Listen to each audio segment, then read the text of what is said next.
बिस्मिल्लाहिर्रहमानिर्रहीम अस्सलाम वालेकुम रहमतुल्लाहि व बरकातुहू। हमने बीएससी का इल्मी वाली बुक से चैप्टर नंबर 1 गैशियस स्टेट देखना है। और इससे पहले मैं आप लोगों को एक वीडियो लेक्चर प्रोवाइड कर चुकी हूँ जिसमें हम मैट्रिक और एफएससी से कम्प्लीटली कवर कर चुके हैं गैशियस स्टेट वाले चैप्टर को। और आज हम फिज़िकल केमिस्ट्री बीएससी लेवल से गैशियस स्टेट को कवर करेंगे। और यहाँ पे हम इंपॉर्टेंट चीज़ें देखेंगे, सिर्फ ऐसी चीज़ें जो कि कम्पिटिटिव एग्जाम्स में एमसीक्यूज़ के लिहाज से इंपॉर्टेंट हो सकती हैं।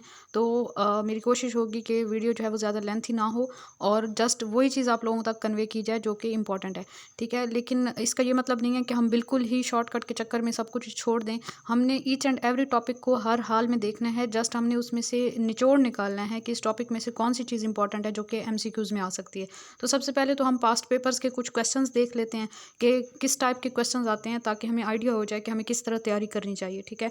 रिटन टेस्ट जो लेक्चरर केमिस्ट्री का 17 स्केल का होता है पंजाब पब्लिक सर्विस कमीशन का, उसके कुछ पास्ट पेपर के क्वेश्चन मैंने लिए हैं जो कि यहाँ पे मैं आप लोगों को बताने जा रही हूँ। 2015 में जो गैशियस स्टेट में से पास्ट पेपर में जो क्वेश्चन आए हुए हैं 2015 वाले में, वो पहला क्वेश्चन है, a gas has volume of 2 litres at STP at constant pressure, the new volume is 4 litres at which temperature. अब इसमें आप कैलकुलेशन करेंगे तो 273 डिग्री सेल्सियस। और इसमें जो है न्यूमेरिकल है, सिंपल सा, कोई इतना टफ नहीं है। क्वेश्चन नंबर 2 आया हुआ था, the gas which show deviation from ideal behaviour is. अब यहाँ पे आपको ऑप्शंस दिए हुए थे, उसमें से अमोनिया जो है वो डेविएशन शो करती है आइडियल बिहेवियर से, और इसकी मेन रीज़न होती है कि ये जो है पोलर गैस है। क्वेश्चन जो 22 वाला जो पेपर है 2022 वाला, उसमें जो क्वेश्चंस आए हुए हैं वो हैं जी, एब्सोल्यूट ज़ीरो कौन सा टेम्परेचर होता है, एब्सोल्यूट ज़ीरो पे क्या होता है, forces among the molecules are strongest. Absolute zero वो टेम्परेचर होता है जिसपे मॉलिक्यूल के दरमियान फोर्सेज जो हैं वो स्ट्रॉन्गेस्ट होती हैं। नेक्स्ट क्वेश्चन जो आया हुआ है question number 4, a gas can be liquefied by pressure alone when its temperature is lower than critical temperature. उसके बाद next question number 5, movement of molecules from an area of greater concentration to an area of lesser concentration, इसको हम diffusion कहते हैं। Simple diffusion की definition आई हुई है।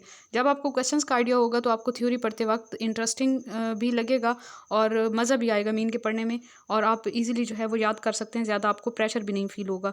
अ real gas obeying van der Waals equation will resemble ideal gas if. Real gas कब resemble करती है आइडियल गैस से, जब ए और बी दोनों जो कॉन्स्टेंट्स हैं वैन डर वाल्स कॉन्स्टेंट वो स्मॉल हों, ठीक है। उसके बाद जी नेक्स्ट क्वेश्चन आया हुआ था, 1 कैलोरी कितने जूल के इक्वल होती है, 4.184। ये थे पास्ट पेपर के क्वेश्चन। अब हम अपना गैशियस स्टेट का चैप्टर देखेंगे बीएससी लेवल से। ये इल्मी वाली बुक से मैंने पीडीएफ बना लिया था गैशियस स्टेट का, और यहाँ पे मैं उन चीज़ों को स्किप कर दूंगी जो हमने मैट्रिक और एफएससी लेवल में देख ली हैं। यहाँ पे हम जस्ट वही चीज़ें देखेंगे जो कि मैट्रिक और एफएससी से डिफरेंट है।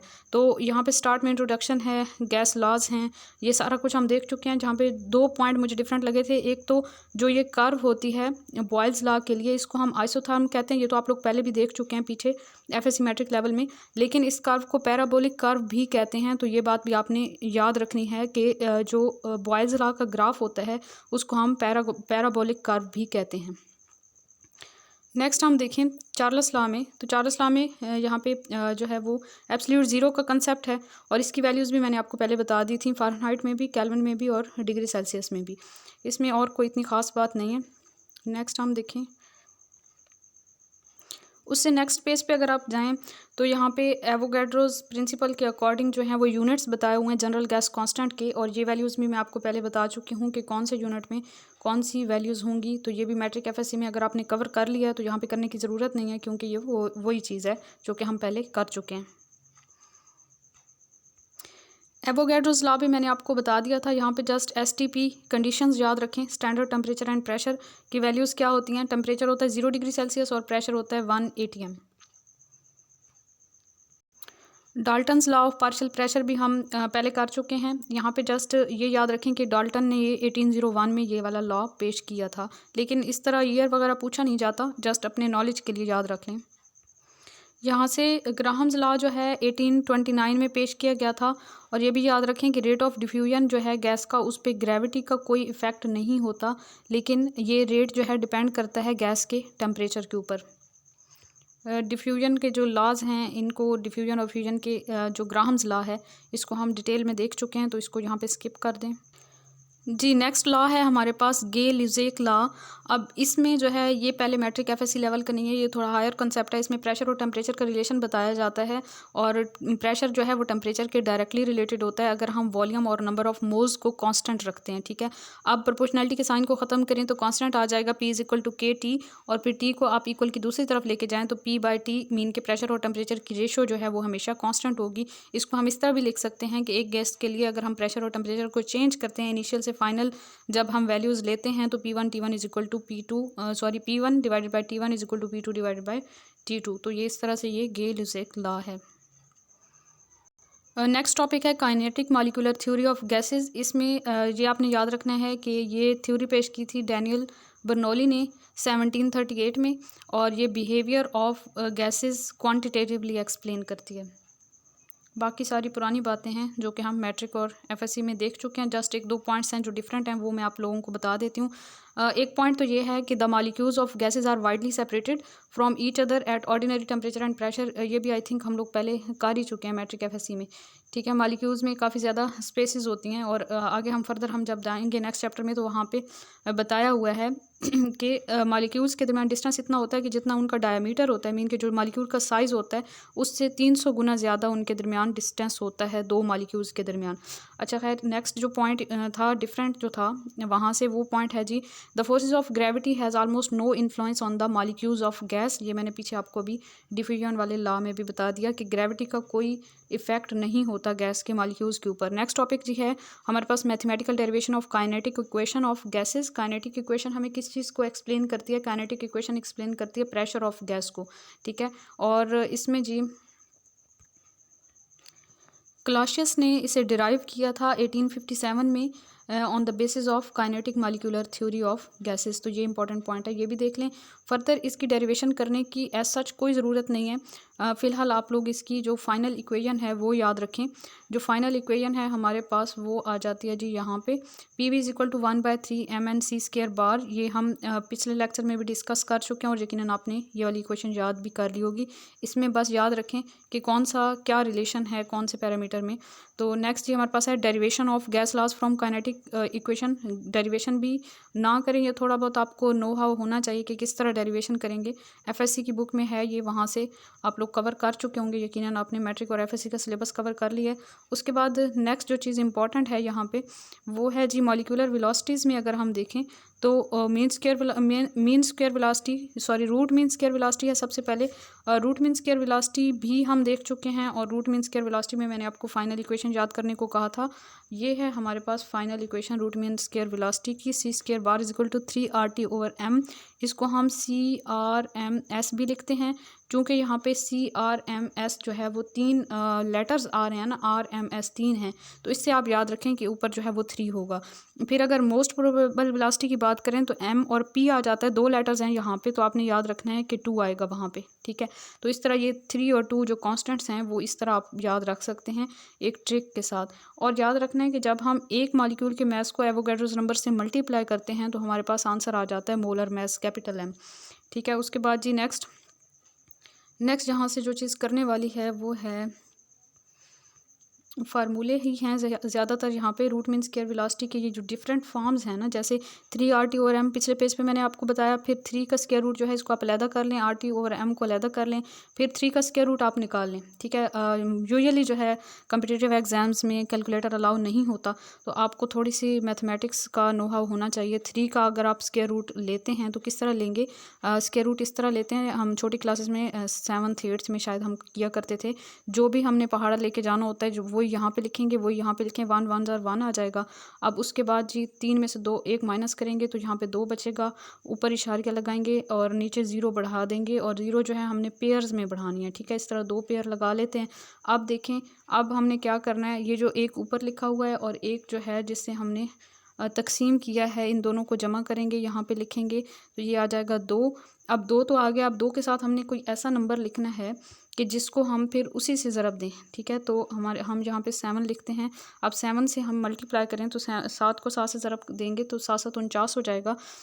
और इसको साइड पे हम करके देख लेते हैं। 27 को 7 से ज़रब देंगे, 7 7 49, 9 और फिर 4 हासिल और 7 और 14 15 16 17 18 189 आ जाएगा। ठीक है, और यहाँ पे 2 ज़ीरो पहले नीचे उतारनी थी। 200 था तो 200 पे कितनी बार जाएगा? 27 का पहाड़ा 7 बार हम लेके जाएंगे, क्योंकि मैंने कहा कि जो चीज़ हम जो नंबर यहाँ पे लिखेंगे वही नंबर ऊपर लिखेंगे।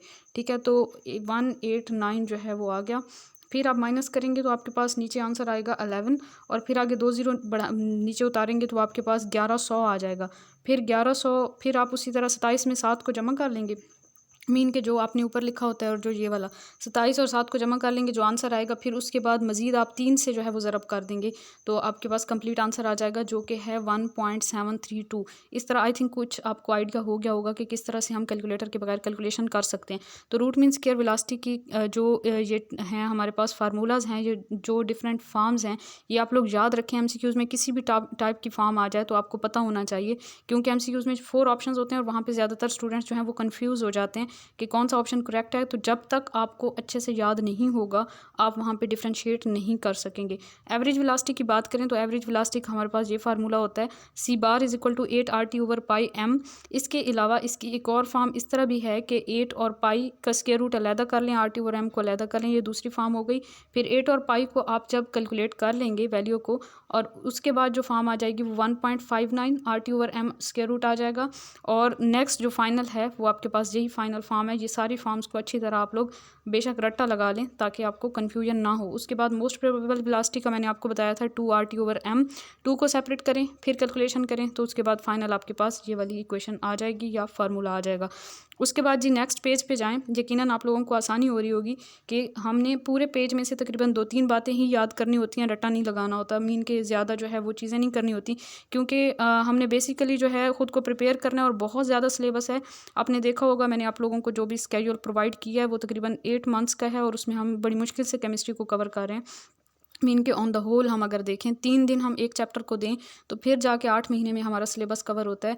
और इसमें अगर हम बहुत ज़्यादा डिटेल में चले जाते हैं और हर एक चीज़ याद करने बैठ जाएं तो हम जो है वो सारी चीज़ें याद नहीं रख सकेंगे। तो हमने इंपॉर्टेंट चीज़ें करनी है ताकि हमारे माइंड में अच्छी मीन के इंपॉर्टेंट बातें याद रहें, और ज़्यादा करने से ये होगा कि वो रिटेन नहीं होंगी और पेपर में फिर हम लोग कन्फ्यूज़ हो सकते हैं। तो आप टू द पॉइंट चलें, शॉर्ट वे में चलें, लेकिन एक अच्छे तरीके से करें कि जितना करें उसको इतना अच्छा करें कि वो फिर आप लोगों को भूले नहीं।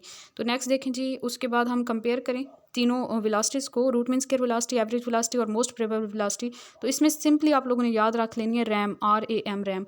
रैम में R जो है root mean square velocity, A stand for average velocity and M stand for most probable velocity. यही इनका ऑर्डर है। मीन के रूट मीन स्क्वायर वेलोसिटी की वैल्यू हमेशा सबसे ज़्यादा होती है, फिर एवरेज वेलोसिटी, और एट द एंड जो है वो मोस्ट प्रोबेबल वेलोसिटी। इसमें जस्ट इतना याद रख लें, वैल्यूज़ वगैरह ना भी याद रखें तो ठीक है। और अगर आप कंपेयर करें तो फार्मूले पीछे आपने याद कर लिए थे, वो यहाँ पे रेशो की फॉर्म में आप तीनों को लिख लें। RT और M जो है तीनों में कैंसिल आउट हो जाएगा, तो बाकी जो है वो आपके पास आंसर आ जाएगा। यहाँ से भी आप देखें तो रूट मीन स्क्वायर वेलोसिटी की वैल्यू सबसे ज़्यादा है, फिर एवरेज वेलोसिटी की, और एट द एंड जो है वो मोस्ट प्रोबेबल वेलोसिटी की।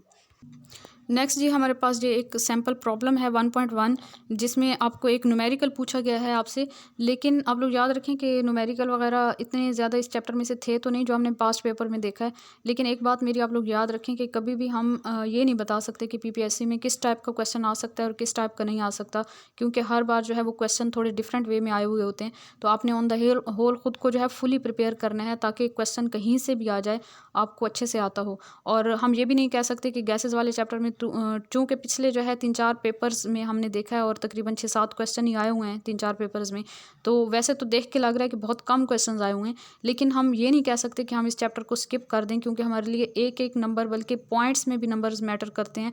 जब पूरा पंजाब होता है और सब लोग जो है वो कम्पीट कर रहे होते हैं तो वहाँ पर एक मीन के .1 भी हमारे लिए बहुत ज़्यादा मैटर करता है, और बहुत थोड़े से डिफरेंस की वजह से बहुत से लोग रह जाते हैं। तो हमने अपनी तरफ से फुल कोशिश करनी है और अल्लाह पाक हमारी कोशिशों को कबूल करें, और ताकि जो है हम लोग कामयाब हो सकें। तो ये एक न्यूमेरिकल है, calculate the root mean square velocity, average velocity, most probable velocity of oxygen molecule at 25 degree centigrade. What do you expect these velocities for hydrogen will be at 25 degree centigrade. अब इसमें सबसे पहले आपने molar mass को जो है kilogram में change कर लेना है। 32 जो है वो ऑक्सीजन का है, उसको मल्टीप्लाई 10⁻³ से करेंगे तो ये kg में आ जाएगा। उसके बाद टेम्परेचर को आप केल्विन में चेंज कर लें, ठीक है, 298 हो जाएगा, और R की वैल्यू जो है 8.314 जाउल पर केल्विन पर मोल हो जाएगी। फिर रूट मीन स्क्वायर वेलोसिटी वाला फार्मूला आप लगाएं, यहाँ पे वैल्यूज पुट करें, कैलकुलेशन के बाद आपके पास आंसर आ जाएगा। एवरेज वेलोसिटी के फार्मूले में भी सारी वैल्यूज पुट करने के बाद आपके पास ये वाला आंसर आ जाएगा, ये रूट मीन स्क्वायर वेलोसिटी का। फिर एवरेज वेलोसिटी का आप देखें रूट मीन स्क्वायर वेलोसिटी की वैल्यू ज़्यादा है, फिर एवरेज वेलोसिटी की उससे कम है। नेक्स्ट जो है मोस्ट प्रोबेबल वेलोसिटी में भी आप वैल्यूज पुट करें तो इसकी वैल्यू सबसे कम, मीन के RAM रैम बन रहा है यहाँ पे, ठीक है। उसके बाद जी नेक्स्ट ये कि because the molar mass of hydrogen is 16 times less than oxygen. Molar mass जो हाइड्रोजन का होता है वो ऑक्सीजन से 16 टाइम लेस होता है। The square root of 16 is 4, 16 का स्क्वायर रूट 4 होता है। Hence the above calculated velocities for hydrogen will be 4 times higher than those of oxygen at 25 degree centigrade. Hydrogen का चूंकि मोलर मैस जो है वो बहुत कम है ऑक्सीजन की निस्बत, तो इस वजह से इसकी वेलोसिटी ज़्यादा होगी। मीन कि जो चीज़ जितनी हल्की होती है वो उतनी स्पीड के साथ मूव करती है। तो हाइड्रोजन गैस का जो है मोलर मैस कम है, तो इसलिए ऑक्सीजन से इसकी वेलोसिटी ज़्यादा होगी, और वो कितनी ज़्यादा होगी, 4 टाइम्स ज़्यादा होगी। इसमें हम सिंपली जो है वो स्क्वायर रूट ले लिया हमने, क्योंकि 16 का डिफरेंस था 16 टाइम्स का, तो 16 का हमने स्क्वायर रूट लिया तो वो आपके पास 4 आ गया। और आपने इस तरह MCQs में जस्ट सोच समझ के जो है वो आंसर को चूज़ करना होता है। नेक्स्ट एक और क्वेश्चन है यहाँ पे, at what temperature will the root mean square velocity of SO2 be the same as that of O2 at 27 degree centigrade. कौन से टेम्परेचर पे root mean square velocity sulphur dioxide की सेम होगी ऑक्सीजन के 27 degree centigrade पे। तो इसमें हम सपोज करेंगे that the temperature is T1 at which SO2 would have same root mean square velocity. पहले हम सपोज कर लेंगे कि T1 वो टेम्परेचर है जिस पे SO2 की root mean square velocity same है ऑक्सीजन की वेलोसिटी से 27 डिग्री सेंटीग्रेड पे। मीन के ऑक्सीजन के लिए टेम्परेचर 27 डिग्री सेंटीग्रेड है और सल्फर डाइऑक्साइड के लिए T1 है, ठीक है। उसके बाद जी since we do not have to put the value of R in any given unit, हमने यहाँ पे R की वैल्यू तो पुट करनी नहीं है, तो R को हम एज इट इज़ लिख लेंगे क्योंकि R ने एट द एंड कैंसिल हो जाना है, ठीक है। Root mean square velocity sulphur dioxide की करेंगे तो इसमें फार्मूला लगाएंगे। जस्ट हमने क्या किया, मॉलिक्यूलर मैस यहाँ पे इसका मेंशन कर दिया, बाकी R की वैल्यू और T1 की वैल्यू हमने नहीं मेंशन करनी, T1 तो हमने कैलकुलेट करना है। ऑक्सीजन के लिए भी हम इसी तरह करेंगे, R की वैल्यू को हम नहीं लिखेंगे, लेकिन इसका टेम्परेचर चूंकि गिवन था तो वो हम केल्विन में चेंज करके यहाँ पे मेंशन कर देंगे। वेलोसिटीज़ दोनों की हमने कहा कि सेम है, तो इस वजह से ये जो दोनों हैं इनको हम इक्वल के मीन के इक्वल के साथ लिख लेंगे, और यहाँ पे लिखने के बाद जो भी पैरामीटर्स कैंसिल आउट होंगे उनको हम कैंसिल आउट करेंगे। पहले सबसे पहले तो इनका स्क्वायर रूट कैंसिल आउट हो जाएगा दोनों साइड पे इक्वल की। उसके बाद जी 3RT 1/64 and 3R multiply 300 divided by 32 ये आ जाएगा। फिर T1 को इधर रखेंगे और बाकी जो है रीअरेंज करेंगे तो हमारे पास 600 केल्विन आ गया, और उसको आपने जब सॉल्व किया तो वो आपके पास 327 डिग्री सेल्सियस आंसर आ जाएगा। उसके बाद नेक्स्ट है kinetic energy of 1 mole of monoatomic ideal gas. अब ये चीज़ इंपॉर्टेंट है, ये वैसे हमने देखा है कि हमारे पास जो है वो पास्ट पेपर में, लेक्चरर के पास्ट पेपर में तो इस यहाँ से कोई क्वेश्चन नहीं आया हुआ, लेकिन डिफरेंट जो मुकाबले के इम्तिहानात हैं वहाँ पे इस तरह के क्वेश्चन देखे गए हैं। तो यहाँ से आपने याद रखना है, पहले तो आपको सिंपली वही काइनेटिक इक्वेशन बताई हुई है, फिर ये वाली बात भी मैंने आपको पहले बता दी। N is equal to N है, मीन के 1 मोल के लिए लेंगे, तो 1 मोल के लिए हम बेसिकली यहाँ पर कैलकुलेट कर रहे हैं। 1 मोल के लिए जो काइनेटिक एनर्जी की वैल्यू है ये मैंने आपको पहले मैट्रिक और FSC में भी बता दी थी, जो पिछला हमारा लेक्चर था। EK is equal to 3/2 RT, और इसकी डेरिवेशन जो है वो FSC की बुक में भी है, तो यकीनन आप लोग वहाँ से कर चुके होंगे। उसके बाद हम नेक्स्ट देखें, लेकिन यहाँ पे याद रखें कि ये वाली काइनेटिक एनर्जी की जो वैल्यू है ये मोनो एटॉमिक गैसेस के लिए है, क्योंकि मोनो एटॉमिक गैसेस जो हैं वो सिर्फ ट्रांसलेशनल मोशन शो कर रही होती हैं। उनमें एक एटम होता है उनके मॉलिक्यूल में, जैसे हीलियम, नियॉन, आर्गोन, मीन के नोबल गैसेस जैसे के हैं, या फिर किसी मेटल के वेपर्स हो जाएं जैसे मरकरी है या पोटाशियम वगैरह है, तो वो मोनो एटॉमिक जो भी स्पीशी होगी उसके लिए EK is equal to 3/2 RT उसकी ट्रांसलेशनल काइनेटिक एनर्जी होगी। लेकिन डायटोमिक और पॉलीएटॉमिक गैसेस या जो भी स्पीशीज़ हैं उनके केस में कुछ एक्स्ट्रा एनर्जीज की भी ज़रूरत होती है to maintain the rotational and vibrational motion of the monoatomic gas. Monoatomic gas की निस्बत डायटोमिक और पॉलीएटॉमिक में एक्स्ट्रा एनर्जी की भी ज़रूरत होती है, क्योंकि वहाँ पे रोटेशनल और वाइब्रेशनल मोशंस भी होती हैं डायटोमिक और पॉलीएटॉमिक में। नेक्स्ट ही हमारे पास एक न्यूमेरिकल आ जाता है, calculate translational kinetic energy for 2 moles of monoatomic gas at 27 degree centigrade. Simple है, इसमें वही kinetic energy is equal to 3/2 RT formula use होगा, और 2 मोल के लिए 1 मोल के लिए ये चूँकि 1 मोल के लिए फार्मूला है, 2 के लिए तो हम इसको 2 से मल्टीप्लाई कर देंगे, वैल्यूज पुट करने के बाद आपके पास आंसर आ जाएगा। उसके बाद है जी kinetic energy of 1 molecule of an ideal gas. 1 molecule के लिए याद रखना है कि आपने जो है इस टाइप का सिंबल लगाना है काइनेटिक एनर्जी के लिए, ये वाला ई और के, और अगर 1 मोल के लिए तो फिर इस तरह वाला ई जो है हम यूज़ करेंगे। ठीक है, तो 1 मोल की जो हमारे पास इक्वेशन है ई के इज इक्वल टू 3/2 RT, उसको आपने 1 मॉलिक्यूल के लिए करना है तो सिंपली आपने एवोगैड्रोस नंबर से डिवाइड कर देना इक्वेशन को, क्योंकि हमारे पास 1 मोल में एवोगैड्रोस नंबर ऑफ पार्टिकल होते हैं। तो एक मॉलिक्यूल के लिए निकालने के लिए, मीन कि एक पार्टिकल के लिए निकालने के लिए हम एवोगैड्रोस नंबर से डिवाइड करेंगे। ठीक है, और यहाँ पे आर और जो एवोगैड्रोस नंबर की रेशो है इसको हम के इक्वल करते हैं और इसको हम कहते हैं बोल्ट्जमैन कांस्टेंट। ये भी इंपॉर्टेंट बात है और इसकी वैल्यू भी आप लोगों ने याद कर लेनी है। बोल्ट्जमैन कांस्टेंट की वैल्यू होती है 1.38 × 10⁻23 जूल पर केल्विन पर मोल, और ये 1 मॉलिक्यूल के लिए हमारे पास इक्वेशन बन गई ई के इज इक्वल टू 3/2 KT। अब वहाँ पे पीछे इक्वेशन में हमारे पास था ना कि 3/2 RT था, तो R डिवाइडेड बाय NA, हमने इक्वेशन को एवोगैड्रोस नंबर से डिवाइड किया था, तो R/NA जो है ये के इक्वल हो गया। के बोल्ट्जमैन कांस्टेंट है, तो इस इक्वेशन में हमने R/NA की जगह पे के पुट कर दिया, तो ये आपके पास 1 मॉलिक्यूल के लिए आ गई। अगर एमसीक्यूज में ये वाली इक्वेशन भी आ जाए और दूसरी भी आ जाए और 1 मॉलिक्यूल का पूछा हो तो आपने ये वाली चूज़ करनी होगी। उसके बाद जी नेक्स्ट देखें heat capacities of gases. Gases की हीट कैपेसिटीज़ में हम क्या चीज़ इंपॉर्टेंट देखते हैं। हीट कैपेसिटीज़ में सबसे पहले तो आपने इनकी डेफिनेशन देख लेनी है, मोलर हीट कैपेसिटी की डेफिनेशन देख लेनी है और स्पेसिफिक हीट कैपेसिटी की डेफिनेशन देख लेनी है। मोलर हीट कैपेसिटी के नेम से पता चल रहा है कि 1 मोल के लिए, ठीक है, जब हम किसी भी गैस का 1 मोल लेते हैं और उसका टेम्परेचर 1 डिग्री अगर हमने इंक्रीज़ करना होता है तो उसके लिए जो अमाउंट ऑफ हीट रिक्वायर्ड होती है उसको हम कहते हैं मोलर हीट कैपेसिटी।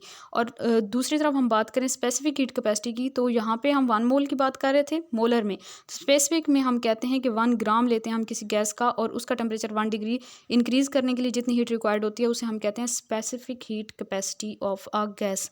ठीक है, उसके बाद इसके जो यूनिट होते हैं कैलोरीज पर केल्विन पर मोल, ये हमारे पास नॉन ऐसा यूनिट है और ऐसा यूनिट में हमारे पास आ जाता है जूल पर केल्विन पर मोल। यहाँ से बस यही 2 चीज़ें याद करने की हैं। टाइप्स ऑफ हीट कैपेसिटीज देखें तो 2 तरह की हीट कैपेसिटीज होती हैं, heat capacity at constant volume and heat capacity eight constant pressure. फिर इसकी डेरिवेशन मीन के सारी करने की जरूरत नहीं है, जस्ट फाइनल फार्मूला ही हमने करना होगा।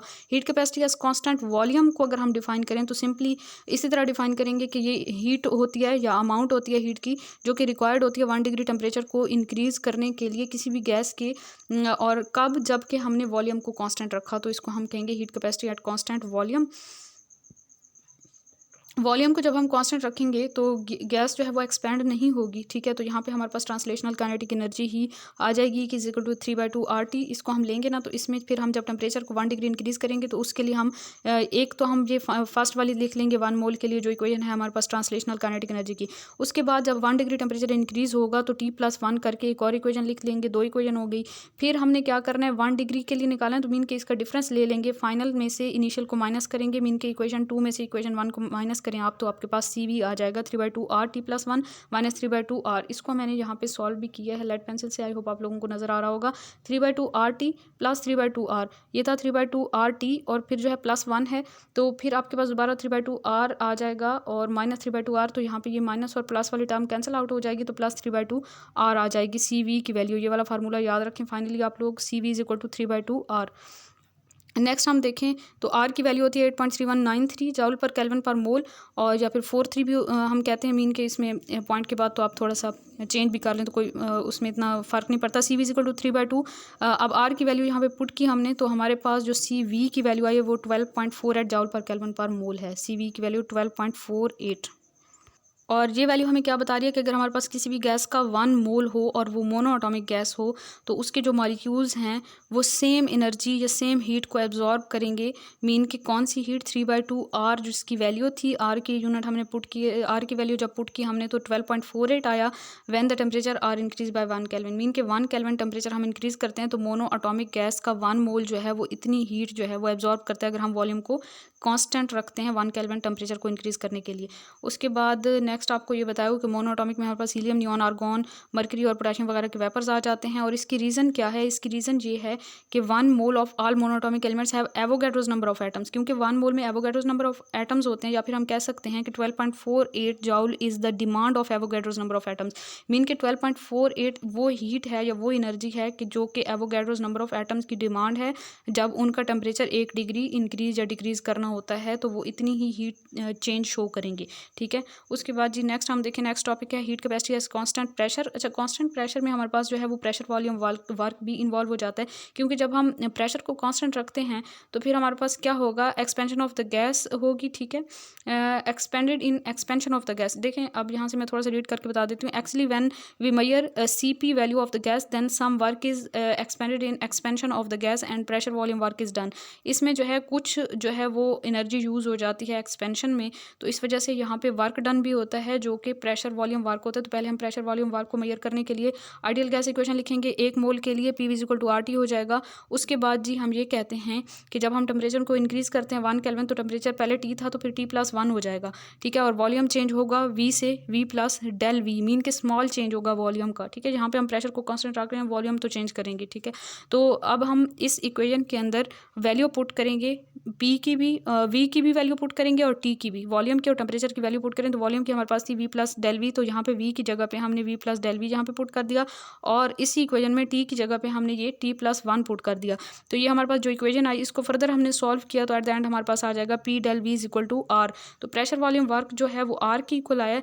अब हमारे पास यहाँ पे जब हम CP मेजर करते हैं तो CP में 3/2 R प्लस R करेंगे तो ये आपके पास 5/2 R आ जाएगा। CP की जो इक्वेशन फाइनल है, जो फाइनल फार्मूला है, CP = 5/2 R, 5/2 R याद रखें, फिर R की वैल्यू पुट करें इसमें, तो आपके पास जो फाइनली वैल्यू आ जाती है CP की, वो आ जाती है 20.8 जूल पर केल्विन पर मोल, और आपके पास CV की वैल्यू थी 12.48, CP की जो है वो 20.8 जूल पर केल्विन पर मोल है। बेसिकली आपने ये वाला फार्मूला याद रखना है कि CP = 5/2 R और CV = 3/2 R था, ठीक है। उसके बाद नेक्स्ट है इंपॉर्टेंट कैलकुलेशंस हैं फॉर CP एंड CV। इसमें 2 इंपॉर्टेंट कैलकुलेशन याद रखें, एक तो इनका डिफरेंस और दूसरा इनकी रेशो। CP माइनस CV का डिफरेंस 5/2 R माइनस 3/2 R करेंगे तो R की इक्वल आएगा, ठीक है। इसको आप कैलकुलेट करके देख लीजिएगा। तो डिफरेंस जो है वो R की इक्वल होगा, कोई फ़र्क नहीं पड़ता कि हमारे पास गैस की एटॉमिसिटी क्या है, मोनो एटॉमिक है, डाई है, ट्राई है, वट ठीक है, हमेशा जो इनका डिफरेंस होगा वो R की इक्वल होगा। लेकिन जहाँ पे हम बात करते हैं रेशो की, तो इसकी रेशो को हम पॉइजन्स रेशो कहते हैं और इसे हम गैमा के साइन से शो करते हैं, ठीक है। CP/CV करें, मीन के CP / CV करें, वैल्यू हमारे पास 1.666 1.666 जो है वो मोनो एटॉमिक गैसेस के लिए आती है। लेकिन पॉली एटॉमिक के केस में थोड़ा सा डिफरेंस हो जाता है रेशो के केस में, इस केस में डिफरेंस नहीं होगा, ठीक है। डिफरेंस के केस में डिफरेंस नहीं होगा, रेशो के केस में जो है वो थोड़ा सा डिफरेंस आता है। पॉली एटॉमिक गैसेस के लिए कैलकुलेट करें तो CV और CP जो है इनका अगर आप डिफरेंस लेते हैं तो आपके पास R ही आ जाएगा, वो पहले ही मैंने बता दिया था कि कोई डिफरेंस नहीं होगा। और अगर हम रेशो लेते हैं ना, तो रेशो के केस में आपके पास 1.666 से थोड़ी सी वैल्यू कम आती है, ठीक है। गैमा जो है less for di and polyatomic gases as compare to monoatomic gas. यहाँ पे मैंने इसकी ये कंक्लूजन भी लिख दी है, यहाँ से आप इतना ही याद रखें, ज़्यादा रट्टा लगाने की ज़रूरत नहीं है। और ये जो रैंकाइन है, R के ऊपर डिग्री का साइन लिखा हुआ है, ये टेम्परेचर का यूनिट है, इसको भी याद रखें कि ये टेम्परेचर का यूनिट है। जिस तरह हमारे पास फ़ारेनहाइट और सेल्सियस स्केल रिलेट करते हैं, उसी तरह रैंकाइन और केल्विन स्केल जो है वो आपस में रिलेट करते हैं। उसके बाद जी नेक्स्ट हम देखें topic law of equipartition of energy. Law of equipartition of energy हमें क्या कहता है, according to the law of equipartition of energy 1/2 RT is expended along x axis, 1/2 RT along y axis and 1/2 RT along z axis. ये law हमें ये कहता है कि एनर्जी जो है वो 3 कोऑर्डिनेट्स में एक्सपेंड होती है। तो हम ट्रांसलेशनल काइनेटिक एनर्जी या टोटल एनर्जी जब हम लिखते हैं तो एक x एक्सिस के लिए लिखेंगे, प्लस y एक्सिस के लिए, प्लस z एक्सिस के लिए, मीन के 3 एक्सिस में हम उसको डिवाइड कर देते हैं। फिर हम अगर 1 मोल के लिए लिखेंगे तो वो हम इस तरह से लिखेंगे 1/2 mu² बार और 1/2 mv² बार एंड 1/2 mw² बार। और अगर हम 1 मॉलिक्यूल के लिए लिखेंगे तो kinetic energy is equal to 1/2 kT x axis के लिए, 1/2 kT y एक्सिस के लिए एंड 1/2 kT z एक्सिस के लिए। फिर आपने क्या करना है, फिर आपने जो है 1 मॉलिक्यूल के लिए जब इस फॉर्म में लिखेंगे तो एक मॉलिक्यूल का मास जो होता है वो स्मॉल m में लिखेंगे, तो mu² बार और mv² और mw²। तो ये आपके पास फाइनली 1 मॉलिक्यूल के लिए हो जाएगी। तो law of equipartition of energy के बाद नेक्स्ट हमारा टॉपिक है degrees of freedom and atomicity of a gas. Degree of freedom की बात करें तो degree of freedom is the number of independent coordinates required to locate all the atoms in a molecule. किसी भी molecule के अंदर तमाम एटम्स को लोकेट करने के लिए जितने भी इंडिपेंडेंट कोऑर्डिनेट्स होते हैं उनको हम डिग्री ऑफ फ्रीडम कहते हैं किसी भी गैस की।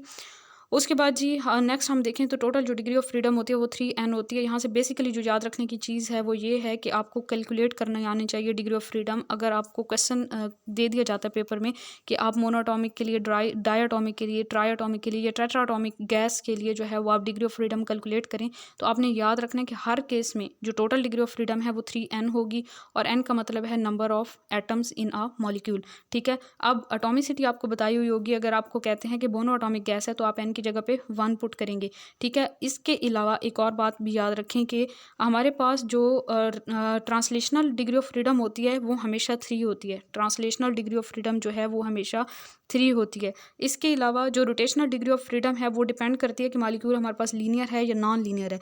अगर तो मॉलिक्यूल लीनियर है तो फिर जो रोटेशनल है वो 2 होती है, और अगर नॉन लीनियर है तो उस केस में 3 होती है। ठीक है, ये 2-3 बातें याद रख लें। Total degree of freedom 3n, n जो है वो नंबर ऑफ एटम्स हैं किसी भी मॉलिक्यूल के अंदर, और हमारे पास ट्रांसलेशनल डिग्री ऑफ फ्रीडम 3 होती है। Rotational degree of freedom linear के केस में 2 और नॉन लीनियर के केस में 3 होती है। ये बातें याद होंगी तो फिर आपके लिए कैलकुलेशन आसान हो जाएगी। नेक्स्ट, आप degree of freedom monoatomic gas के लिए आप निकालें तो 3n आपके पास फार्मूला था। मोनोटॉमिक है, एक एटम होगा उसमें, तो 3 × 1 करेंगे, टोटल डिग्री ऑफ फ्रीडम आपके पास 3 आ जाएगी। ट्रांसलेशनल हमें पता है कि हर केस में 3 होती है, तो 3 ट्रांसलेशनल आ जाएगी। जब ट्रांसलेशनल 3 है और टोटल भी 3 है तो फिर आपने क्या करना है, रोटेशनल और वाइब्रेशनल को 0 कर देना है। तो ये मोनोटॉमिक के केस में आ गया। फिर फर्दर जो है हम इसको जब सॉल्व करेंगे तो फिर हम क्या करेंगे जी, हमने लॉ ऑफ इक्विपार्टीशन देखा था, तो उस केस में उसके अकॉर्डिंग अगर हम एक्सप्लेन करें तो हम कहते हैं कि helium, neon, argon, krypton, mercury और सोडियम के जो वेपर्स वगैरह हैं ये अपनी एनर्जीज सिर्फ ट्रांसलेशनल मोशन के लिए ही स्पेंड करते हैं एक्स, वाई और जी एक्सिस के अलॉन्ग, लेकिन रोटेशनल और वाइब्रेशनल के लिए नहीं करते, क्योंकि यहाँ पे हम रोटेशनल और वाइब्रेशन की वैल्यू हमने प्रूव भी कर ली कि 0 आ रही है। ठीक है, अब इस पे अब टोटल एनर्जी अगर हम निकालना चाहें तो kinetic energy is equal to half RT x, और फिर इसी तरह half RT y and half RT z। तो इसको आप सॉल्व करेंगे तो आपके पास 3/2 RT आ जाएगा आंसर मोनोएटॉमिक के केस में। ठीक है, उसके बाद degree of freedom for diatomic molecule के लिए करें तो इसमें भी आपने total degree of freedom 3n करनी है। n जो है वो यहाँ पे 2 होगा क्योंकि डायटोमिक मॉलिक्यूल है, तो 2 × 3 करेंगे तो ये आपके पास टोटल डिग्री ऑफ फ्रीडम 6 है। ठीक है, ट्रांसलेशनल तो हर केस में 3 होनी है, तो 3 तो इसकी ट्रांसलेशनल होगी, 6 में से आप 3 माइनस कर लें तो आपके पास बाकी बच गए 3। ठीक है, रोटेशनल अब ये जो है ना डायटोमिक अगर लीनियर है ना तो फिर रोटेशनल उसके लिए 2 होगी, 3 और 2 5 होगी, तो बाकी 1 बच गई, तो वाइब्रेशनल जो है वो 1 होगी। आई होप क्लियर हो गई होगी ये बात। फिर हम नेक्स्ट अब इसकी टोटल कैलकुलेशंस करें तो हमारे पास जो है वो आ जाती है एनर्जी एक्सपेंडेड इन 1 ट्रांसलेशनल डिग्री 1/2 RT, और फिर 1 रोटेशनल डिग्री के लिए 1/2 RT होगी, और 1 वाइब्रेशनल डिग्री के लिए आपके पास 1/2 RT प्लस 1/2 RT करेंगे, उसको सॉल्व करेंगे तो RT आंसर आ जाएगा। इस केस में 2 बार 1/2 RT क्यों लिया है, क्योंकि 1/2 RT काइनेटिक एनर्जी और 1/2 RT पोटेंशियल एनर्जी है, क्योंकि वाइब्रेशनल में आपको पता है कि टू एंड फ्रो मोशन होती है, तो यहाँ पे काइनेटिक और पोटेंशियल दोनों जो है एनर्जीज काउंट होंगी। इसमें फिर फर्दर आप कैलकुलेट करें तो टोटल हमने यहाँ पे देख लिया कि इसके लिए ट्रांसलेशनल जो है वो 3 है, रोटेशनल 2 है, और फिर वाइब्रेशनल 1 है। तो अब हम इसमें फिर हमने फर्दर इस तरह भी इसको सॉल्व कर लिया। अब लॉ ऑफ इक्विपार्टीशन के लिहाज से अगर हम देखें तो 3 को हम मल्टीप्लाई करेंगे उसकी ट्रांसलेशनल के लिए 1/2 RT, और फिर 2 को मल्टीप्लाई करेंगे 1/2 RT रोटेशनल के लिए, और फिर वाइब्रेशनल के केस में हमारे पास RT आ गया था तो प्लस RT भी प्लस कर देंगे। तो सबको जब हम प्लस करेंगे तो एट द एंड हमारे पास 3.5 RT आ जाता है, जो कि हमारे पास डायटोमिक गैस के लिए। तो अगर ये आपको कैलकुलेशन आती होगी तभी तो आप न्यूमेरिकल में MCQs के फॉर्म में ऑप्शन को चूज़ कर सकेंगे कि डायटोमिक के लिए 3.5 RT आंसर आता है। उसके बाद जी degrees of freedom for triatomic gas, triatomic molecule के लिए आप देखें तो 3n, n जो है वो नंबर ऑफ एटम्स हैं, नंबर ऑफ एटम ट्राइटोमिक में 3 होंगे, तो 3 × 3 करेंगे 9 हो जाएगा टोटल। ट्रांसलेशनल इस केस में भी 3 होगी क्योंकि सबके केस में ट्रांसलेशनल 3 होती है। रोटेशनल डिग्री ऑफ फ्रीडम देखें तो लीनियर के केस में 2 होती है, 2 लीनियर के लिए आ गई, फिर 3 और 2 को प्लस कर लें तो ये आपके पास 5 आ जाएगा, 9 में से 5 को माइनस करें तो 4 आ जाता है, और 4 जो है वो आपके पास वाइब्रेशनल डिग्री ऑफ फ्रीडम आ जाएगी। और वाइब्रेशनल डिग्री ऑफ फ्रीडम आ तो गई। उसके बाद जी कौन से एटम्स हैं, कौन से मॉलिक्यूल्स हैं ऐसे गैसेस के जो कि ये ट्राइटोमिक की कैटेगरी में आ जाएंगे। उसमें हमारे पास जी कार्बन डाइऑक्साइड, कार्बन डाइसल्फाइड और कार्बन सल्फाइड, और उसके बाद जो है कोबाल्ट सल्फाइड आ जाते हैं। ये इसकी एग्जांपल्स हैं। उसके बाद नेक्स्ट हम देखें तो इसकी जो टोटल जो लॉ ऑफ इक्विपार्टीशन को अप्लाई करेंगे तो 3 × 1/2 RT, 3 × 1/2 RT प्लस 4 × RT, तो ये आपके पास 6.5 RT जो है वो ट्राइटोमिक के लिए आ जाता है। ट्राइटोमिक नॉन लीनियर के केस में देखें तो नॉन लीनियर में आपके पास जो मॉलिक्यूल आ जाते हैं वो वाटर हाइड्रोजन सल्फाइड आ जाता है, और डाई हाइड्रोजन सिलिनाइड आ जाता है, और सल्फर डाइऑक्साइड। ये जो है ये ट्राइटोमिक की एग्जांपल्स हैं जो कि नॉन लीनियर मॉलिक्यूल्स हैं। इस केस में भी आपके पास ट्रांसलेशनल डिग्री 3 होगी, रोटेशनल भी 3 होगी क्योंकि नॉन लीनियर है, और वाइब्रेशनल भी 3 होगी। तो सारी 3 हैं। जस्ट आपने ये 1/2 आर को भी 3 से मल्टीप्लाई करना है, 1/2 आर टी को 3 से मल्टीप्लाई कराना है, और आर टी को भी 3 से मल्टीप्लाई करके टोटल को प्लस कर लेना है, तो आपके पास आंसर आ जाएगा। फिर जी टेट्रा एटॉमिक मॉलिक्यूल के लिए देखें तो टोटल हम 3n लेंगे, और टेट्रा के लिए 4 होगा, 3 × 4 12 आ जाएगा। 3 जो है वो ट्रांसलेशनल के लिए होगी, 3 रोटेशनल के लिए होगी, और वाइब्रेशनल के लिए आप 3 प्लस करके फिर 12 में से टोटल में से माइनस करेंगे तो 6 आ जाएगी इसके लिए। अब यहाँ पे मुझे आंसर में थोड़ा सा डाउट है, इसको आप कैलकुलेट कीजिएगा और मुझे बताइएगा कि ये आंसर ठीक निकला हुआ है या नहीं। उसके बाद जी नेक्स्ट देखें collision diameter, collision frequency and collision number and mean free path. पहली बात तो ये कि इन सब में आपको इनकी डेफिनेशन लाजमी आनी चाहिए, ठीक है। आगे हमारे पास यहाँ पे कोलिजन की बेसिकली टाइप आ जाती हैं, 3 टाइप्स हैं कोलिजन की, ग्लांजिंग और ग्रेजिंग कोलिजन और ग्लांजिंग कोलिजन। इसमें क्या होता है कि दो मॉलिक्यूल जो है वो पैरेलल चल रहे होते हैं और फिर जो है उनकी आउटर बाउंड्रीज आपस में टच करते हैं, तो इस तरह की कोलिजन को हम कहते हैं ग्लांजिंग और ग्रेजिंग कोलिजन। और इसमें आपने बेसिकली जो चीज़ याद रखनी है वो है रिलेटिव वेलोसिटी। मीन के टकराने के बाद जो मॉलिक्यूल की रिलेटिव वेलोसिटी हो वो तकरीबन 0 की इक्वल हो जाती है। दूसरी है head on collision. Head on collision में जो है एक मॉलिक्यूल इस साइड से आ रहा होगा, दूसरा इस साइड से आ रहा होगा, वो दोनों आपस में टकराएंगे। टकराने के बाद जो इनकी रिलेटिव वेलोसिटी आ जाती है वो 2c बार मीन के एवरेज वेलोसिटी का डबल कर दें तो वो आपके पास आ जाती है। नेक्स्ट जी राइट एंगल कोलिजन। 90 के एंगल से जब मॉलिक्यूल आपस में टकराते हैं तो उस टकराव को हम कहते हैं राइट एंगल कोलिजन। और इस कोलिजन के बाद जो रिलेटिव वेलोसिटी है वो 2√c बार जो है वो इनकी रिलेटिव वेलोसिटी है। तो बेसिकली आपने यहाँ पे रिलेटिव वेलोसिटी और इनकी डेफिनेशन याद कर लेनी है। इलास्टिक कोलिजन कौन सी होती है? ऐसी कोलिजन जिसमें एनर्जी ना तो लूज़ हो ना ही गेन हो, ठीक है, कोई नेट गेन या लूज़ ना हो एनर्जी का। उसके बाद जो कोलिजन डायमीटर की बात करें तो कोलिजन डायमीटर को हम किस तरह डिफाइन करते हैं? The closest distance between the centres of the two molecules taking place during collision is called collision diameter. Mean के जब मॉलिक्यूल आपस में टकरा रहे होते हैं तो उनके दरमियान जो सबसे कम फासला होता है टकराने के टाइम पे, तो उसको हम कहते हैं कोलिजन डायमीटर, और इसको आप सिग्मा से शो करते हैं। ये इंपॉर्टेंट है, याद रखिएगा। उसके बाद जी नेक्स्ट हमारे पास आ जाता है, यहाँ पे हम डायग्रामेटिकल इसको इस तरह से शो करेंगे, सिग्मा से शो करेंगे, और सिग्मा किसके इक्वल है? RA + RB। मीन के दो मॉलिक्यूल जो टकरा रहे हैं उनके रेडियाई को आप प्लस कर दें तो आपके पास जो है वो कोलिजन डायमीटर आ जाता है। उसके बाद कोलिजन फ्रीक्वेंसी है। कोलिजन फ्रीक्वेंसी का मतलब ये है कि एक सिंगल मॉलिक्यूल 1 सेंटीमीटर स्क्वायर की स्पेस में मूव कर रहा है और हमने उसको नोट करना है कि वो कितनी कोलिजन्स करता है, ठीक है। Being faced by this molecule in 1 second. 1 second में वो मॉलिक्यूल कितनी कोलिजन करता है वो ही उसकी कोलिजन फ्रीक्वेंसी होगी। कोलिजन फ्रीक्वेंसी को हम Z1 से शो करते हैं, ठीक है। कोलिजन फ्रीक्वेंसी के साथ साथ आप यहाँ से कोलिजन नंबर को भी कर लें Z11, ठीक है। उस केस में हमने सिंगल मॉलिक्यूल को ऑब्जर्व करना है और यहाँ पे हम सारे मॉलिक्यूल को ऑब्जर्व करें तो इसको हम इस तरह डिफाइन करते हैं, it is the number of collision happening in all molecule in 1 centimetre square of the gas in 1 second. उस केस में हमने कहा था कि एक मॉलिक्यूल 1 सेंटीमीटर स्क्वायर के वॉल्यूम के अंदर कितनी कोलिजन करता है 1 सेकंड में। यहाँ पे हम ऑन द होल सारे के सारे मॉलिक्यूल्स की बात कर रहे हैं, उसको हम कहते हैं कोलिजन फ्रीक्वेंसी और इसको हम कहते हैं कोलिजन नंबर।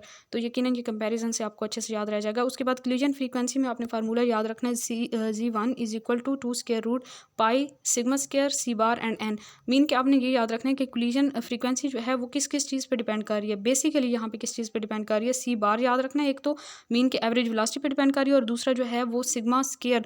सिग्मा स्क्वायर क्या चीज़ है? हमारे पास कोलिजन डायमीटर का स्क्वायर, ठीक है। ये दो बातें इंपॉर्टेंट है, और तीसरा जो है ये n भी याद रखना है। उसके बाद जी मीन फ्री पाथ की बात करें तो मीन फ्री पाथ को हम लैम्डा से शो करते हैं। Mean free path is average distance covered by molecule between 2 successive collision. Mean के 2 सक्सेसिव कोलिजन के दरमियान जो डिस्टेंस कवर करता है मॉलिक्यूल, एवरेज डिस्टेंस, उसको हम मीन फ्री पाथ कहते हैं, उसे हम लैम्डा से शो करते हैं। और लैम्डा जो है मैथमेटिकली अगर हम उसको देखें तो इस तरह शो करते हैं कि lambda = mean velocity of the molecule divided by collision frequency. Mean velocity C⁻ and collision frequency हम Z1 से शो करते हैं, ठीक है।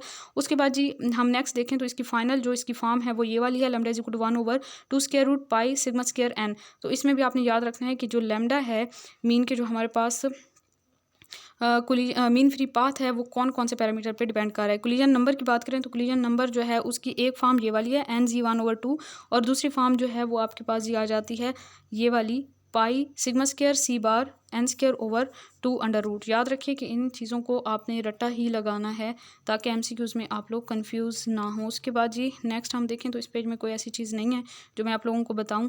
ये फार्मूला मैंने पहले आपको बता दिया, ये सारी चीज़ें पहले मैंने बता दी आपको, तो यहाँ से ये करने की ज़रूरत नहीं है। इस पेज को भी छोड़ दें।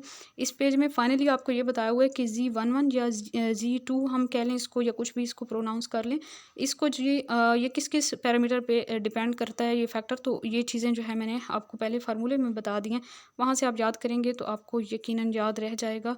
और उसके बाद नेक्स्ट पेज पे आ जाएँ। नेक्स्ट पेज पे हम देखें तो इस पेज में भी कोई ऐसी चीज़ याद करने वाली नहीं है। यहाँ से kinetic theory of gas viscosity है। गैस विस्कोसिटी याद रखें कि गैस की लेयर्स के दरमियान जो फ्रिक्शन की फोर्स होती है। Viscosity of the gas find its explanation in kinetic molecular theory of gases. Kinetic molecular theory of gases के अकॉर्डिंग हम इसको एक्सप्लेन कर सकते हैं, ठीक है। और ये बेसिकली फ्रिक्शन की फोर्स होती है। इसकी सिंपल सी डेफिनेशन आप लोगों ने याद रख लेनी है, the quantitative measure of resistance of flow of the layers of gas. ज़्यादा कोई टफ चीज़ याद करने की ज़रूरत नहीं है, ये एक सिंपल सी डेफिनेशन याद रख लेनी है। उसके बाद नेक्स्ट हम देखें तो ये जो है ये वाला एक फार्मूला याद रख लेना है, और F is equal to minus A eta d u over d x, और यहाँ से 1 पाइस जो है 10 power minus 1 kilogram per metre per second, एक ये वाली वैल्यू याद रखें। उसके बाद जी eta is equal to F d x over d u, एक ये वाला फार्मूला याद रख लें। ईटा जो है वो विस्कोसिटी कोएफिशिएंट है। और नेक्स्ट इस पेज में से कोई चीज़ ना करें, कोई इतना इसमें से इंपॉर्टेंट नहीं है एमसीक्यूज़ के लिहाज से, तो यहाँ से भी इसको भी छोड़ दें। नेक्स्ट पेज पे हम आ जाएं तो यहाँ पे हमारे पास एक ये वाली इक्वेशन है, फार्मूला कह लें। Eta is equal to 1/3 d lambda 8 RT over pi M, एक ये वाली कर लें, ठीक है। इसमें बेसिकली आपने ये वाला एक्सप्रेशन याद रखना है कि eta is equal 1/3 d c bar lambda, ठीक है। इसमें फिर आपने सी बार की वैल्यू पुट कर दी है, तो वो आपके पास एक्सप्रेशन थोड़ा सा चेंज हो गया। ऊपर वाली इक्वेशन जब आपको याद होगी तो सी बार जो है वो एवरेज वेलोसिटी है, उसका फार्मूला आप लोगों को वैसे भी याद है, तो वो आप पुट करेंगे तो आपको आसानी होगी, रट्टा नहीं लगाना पड़ेगा, ठीक है। फिर उसके बाद इसी को आपने क्या करना है, थोड़ा सा रीअरेंज कर देना है और ये एक और फॉर्म बन जाएगी इसकी, तो इसको भी आपने याद रखना है। उसके बाद जी नेक्स्ट हम देखें तो नेक्स्ट हमारे पास lambda is equal to 3 eta by 0.021 d 3 RT over M, एक ये वाला फार्मूला भी याद रखें। और नेक्स्ट पेज पे हम अगर आ जाएं तो एक ये वाला एक्सप्रेशन भी याद रख लेना है। और ये सारी चीज़ें रट्टे वाली हैं, तो इनको आप रट्टा लाजमी लगाएं, क्योंकि हमारे लिए बहुत ज़्यादा मैटर करता है। एक नंबर भी, अगर एक नंबर का भी MCQs होता है तो वो भी हमारे लिए यूँ समझ लें कि ज़िंदगी मौत का सवाल होता है, तो आप लोग इसको जो है वो लाजमी याद करें। उसके बाद जी lambda 1 by lambda 2 is equal to lambda 1 by T1, lambda 2 by T2 is equal to constant, एक ये वाला एक्सप्रेशन याद रखें। और उसके बाद next P1 lambda 1 is equal to P2 lambda 2, ये वाला एक्सप्रेशन याद रखें। फिर उसके बाद ये वाली इक्वेशन एक eta is equal to pi P1 minus P2 RT over 8 VL, ठीक है, एक ये एक्सप्रेशन याद रखें। नेक्स्ट हम देखें तो हम किस तरह से मेजर करते हैं विस्कोसिटी को एक तो हम पॉइसलस इक्वेशन से मेजर करते हैं, और ये जो हमारे पास है ये पॉइसलस इक्वेशन है। ये जो इक्वेशंस होती हैं इनकी जो फाइनल फॉर्म्स होती हैं, फाइनल जो इक्वेशन होती है या फाइनल फार्मूला जो होता है वो बेहद इंपॉर्टेंट होता है, और वो मोस्टली MCQs में पूछ लिया जाता है। तो ये पॉइसलस इक्वेशन जो है इसका फाइनल जो फार्मूला है ये आप अच्छे से याद करें। अच्छा, याद रखना है कि पॉइसलस इक्वेशन, ये इस इक्वेशन के ज़रिए हम जो है वो एब्सोल्यूट विस्कोसिटी को मेजर कर सकते हैं, मीन के एग्जैक्ट विस्कोसिटी को मेजर कर सकते हैं इस इक्वेशन के ज़रिए, ठीक है। इसके अलावा अगर हमने रिलेटिव विस्कोसिटी मेजर करनी हो ना, तो उसमें हमारे पास जो है ना 2 तरह के ऑपरेटर्स हमारी बुक्स में दिए हुए हैं। एक तो ये इल्मी वाली बुक में रैनकाइन ऑपरेटर्स बताया हुआ है, ठीक है। इसकी ये डायग्राम भी आप लोगों को नज़र आ रही है। डायग्राम बनाने की या प्रैक्टिस करने की कोई ज़रूरत नहीं है, जस्ट आपने ये याद रख लेना है, इसका नेम याद रख लेना है, और इसमें जो हम कैपिलरी ट्यूब यूज़ करते हैं ये याद रख लेना है। इसमें 2 बल्ब लगे हुए होते हैं, और ये एक ऊपर और एक ये नीचे, A और B कह लें, और यहाँ पे कैपिलरी ट्यूब यूज़ होती है जिसमें फ़्लो हम देखते हैं किसी भी फ्लूइड का, ठीक है, उसकी विस्कोसिटी को मेजर करने के लिए। और दूसरा जो ऑपरेटर्स होता है ना वो रोटेटिंग सिलेंडर मेथड होता है, ठीक है। दूसरे ऑपरेटर्स में हमारे पास रोटेटिंग सिलेंडर होता है, एक जो बाहर वाला सिलेंडर होता है, और जो अंदर वाला सिलेंडर होता है वो स्टेशनरी होता है, और वहाँ पे जो ड्रैग फोर्स लगती है उसके अकॉर्डिंग जो है हम विस्कोसिटी को मेजर करते हैं। मीन के दोनों सिलेंडर जो हैं उनके दरमियान में हमने गैस फिल की हुई होती है। उसके बाद नेक्स्ट देखें deviation of gases from ideal behaviour. Ideal behaviour से गैसेस की डेविएशन को पहले भी ग्राफ के जरिए मैंने एक्सप्लेन कर दिया था मैट्रिक और FSC लेवल से। BSc लेवल पे भी हम देखें तो यहाँ पे भी बेसिकली कंप्रेसिबिलिटी फैक्टर की बात की हुई है, और कंप्रेसिबिलिटी फैक्टर हमारे पास रेशो होती है प्रोडक्ट और वॉल्यूम की, वॉल्यूम और प्रेशर के प्रोडक्ट की रेशो होती है जनरल गैस कांस्टेंट और टेम्परेचर के प्रोडक्ट के साथ, ठीक है। इसको हम जी से शो करते हैं, और यहाँ पे थोड़ा सा ब्लर है, यकीनन आप लोगों को मेरे बोलने से समझ आ गई होगी।